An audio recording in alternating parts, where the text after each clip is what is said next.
السلام علیکم ملګرو. پاکستان افغانستان کرکټ مینوال ته دوه مهم معلومات در کوم.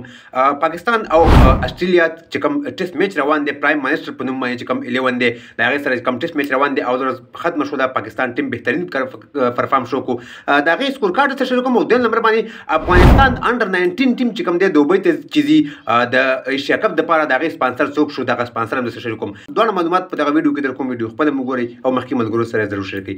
راځو ملګرو، اول پاکستان او استرالیا پرایم منسٹر 11 ټیم چې کوم دی هغې څلور ورځنی کوم ټیسټ میچ چې روان دی اول ورځ ختمه شوله. پاکستان ټیم یو بهترین پرفارم شو کو. نوی کپټن چې کوم دی هغه خپله کپټنسۍ ذمهواري ادا کړله، یو بهترین پرفارم ټول ټیم شروع کړی دی.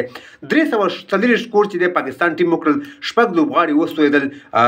عبدالله شفیق پکې 38 کړي دي، امام الحق پکې 9 کړي دي او شان مسعود چې کوم نوی کپټن دی پاکستان ټیسټ کرکټ چې کوم دی شان مسعود پکې 150 کړي دي او ناټ آوټ دی. تر دې دمه هغه ښایسته بیټینګ کړی دی. بابر اعظم پکې 40 کړي دي، سعود شکیل پکې 14 کړي دي او سرفراز احمد کوم چې سابقه کپټن و پکې 140 کړي دي او فهیم اشرف دوه باندې پاتې چې هغه اوټ شو. سبا به شاه مسعود سره بل بیټسمین راوځي. نو تر دې دمه پاکستان ټیم ډېره ښایسته لوبه کړې ده. 340 شپږ اوټ دي په اولنۍ ورځ باندې. څلور ورځنی وارم اپ ټیسټ میچ دی، 3 ورځې دی ټیسټ میچ پاتې دي. پاکستان ټیم په اول ورځ باندې بهترین پرفارم شو کو.